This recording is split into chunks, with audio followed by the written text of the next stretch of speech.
Yo, yo, yo, what's up? What's up? Bloggy blog time. How y'all doing? How y'all doing? So, what's going on, everybody?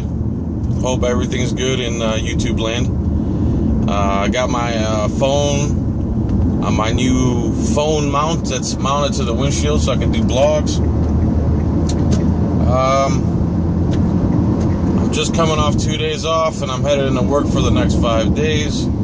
I'm headed to work right now. I just turned on the camera. I don't really have anything to talk about per se. I was listening to talk radio. I don't know how many of you are from Tampa or not, but there's a station called 102.5 The Bone. It used to be like classic rock music, but now they've populated it with radio talk shows, which is great because I like talk shows. It's better than listening to the same song 100 times an hour. Like most other stations just play the same shit over and over and over again. Anyway, they got this 12 to 3 guy. His name's Drew Garabo. I used to listen to him in Orlando. And he's a pretty big douchebag. I mean, his ego's bigger than the state of Florida, and he thinks he knows everything. He'll do news stories and like completely mess up the facts. And the thing that annoys me the most is if you call into a show and or anybody calls into a show and disagrees with him, first of all, he'll cut him off. He turns the volume down as low as he can so he can talk over him. In other words, if he's talking, you can't hear what the other person's saying. That's a totally deliberate radio douchebag move. Another thing is, if somebody gets a good point across, he'll instantly hang up on them. He's been doing that for the past 10 years, and he's been fired from like 3 or 4 radio stations now. I mean, he thinks and his big thing is to correct people's grammar, because, you know, if you don't have perfect grammar like Drew Garabo. So 10 years ago when he was in Orlando, he was so anti-pot, and he said pot should be illegal, and then I listened to him the other day. That's another big thing he likes to say, that, oh, thanks for listening. In other words, you're listening to a show. Well, there isn't really much else to listen to on the radio from 12 to 3, and, you know, I really shouldn't listen. I don't listen very often, but on my way to work, I want to hear some talk radio. And I must be a glutton for punishment, because all that guy does is piss me off with the way he hangs up on people and his constant flip-flopping. So 10 years ago, he was so anti-weed, and he said it should be illegal, and the only people that want it to be illegal are potheads, and blah, blah, blah, blah, blah. What he's not understanding is making it illegal to possess and smoke marijuana is illegal in itself, because in order for there to be a crime, according to the law, you have to violate somebody's rights or cause damage to another person or property. And I think it's referred to as corpus delicti. Again, this guy wouldn't know what corpus delicti was if it fell on his face and farted on it. But, so basically you gotta have 2 elements: damages or harm, or you violated somebody's rights. So if you're in possession of marijuana, who is the victim? What damages have you caused? Merely being in possession of something, there's no damages. Now, if you're in possession of something stolen, you damaged or violated someone else's rights, because it was somebody else's property and you stole it. Or you're possessing stolen property, knowingly anyway.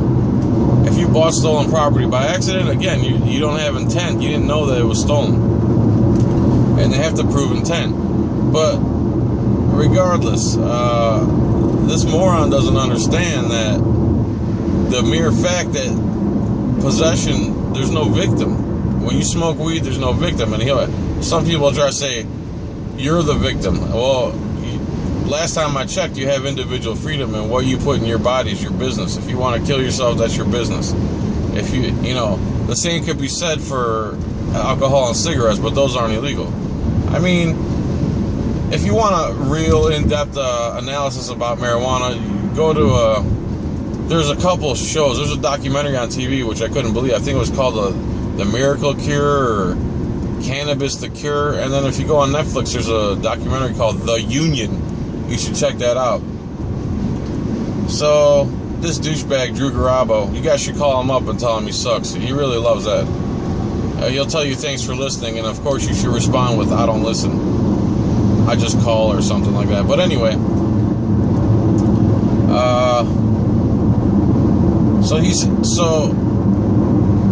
he was so anti-weed 10 years ago when he was in Orlando, and now all of a sudden, to him, it should be legalized for medicinal reasons only, because he doesn't like that people want to just smoke weed recreationally. Meanwhile, he talks about how drunk he gets and stuff. Again, if you watch any of these documentaries or do any research, something Drew Garabo does not do, you'll notice that nicotine and alcohol are far worse drugs than marijuana ever is. So even recreational use of marijuana is far better than smoking or drinking, of which I do neither. I can't smoke marijuana either because of my work. Otherwise, that would be what I would do for recreation. But right now, I don't do nothing. I just eat.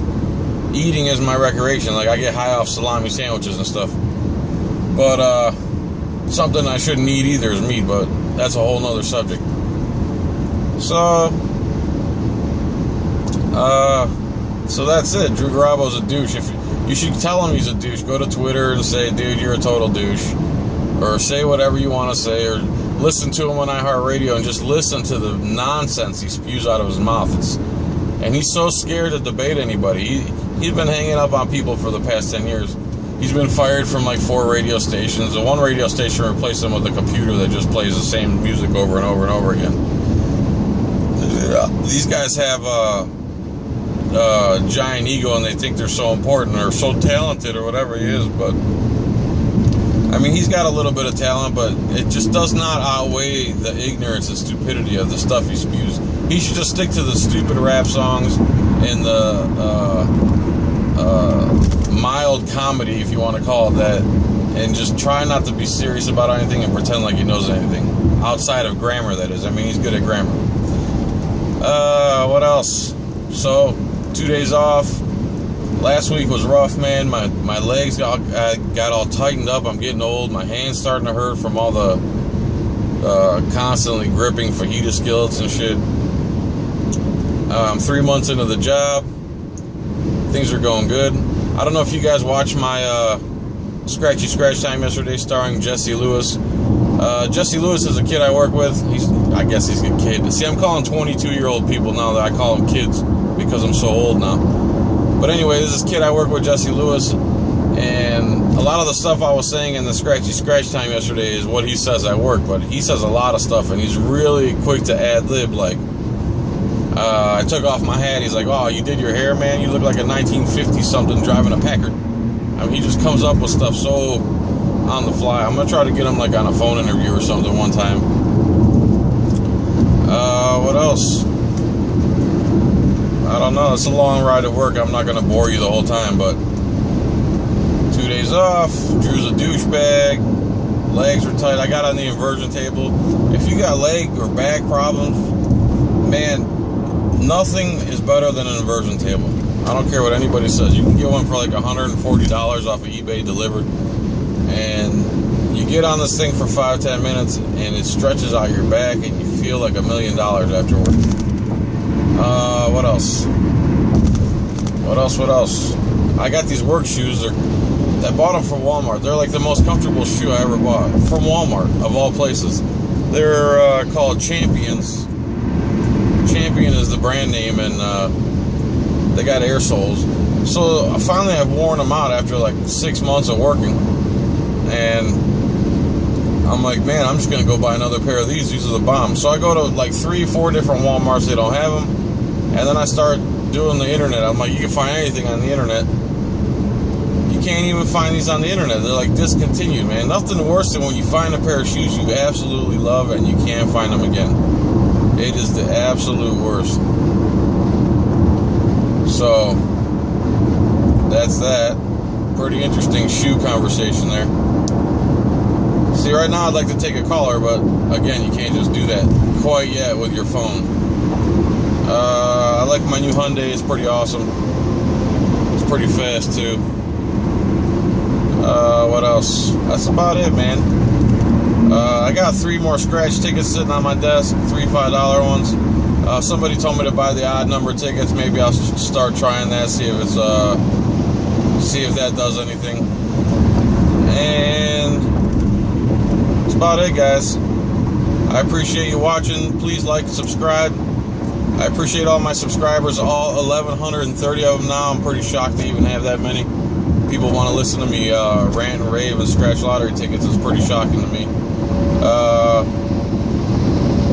That's about it, guys. I appreciate you very much. Please like and subscribe. Thanks for watching. God bless. Good night.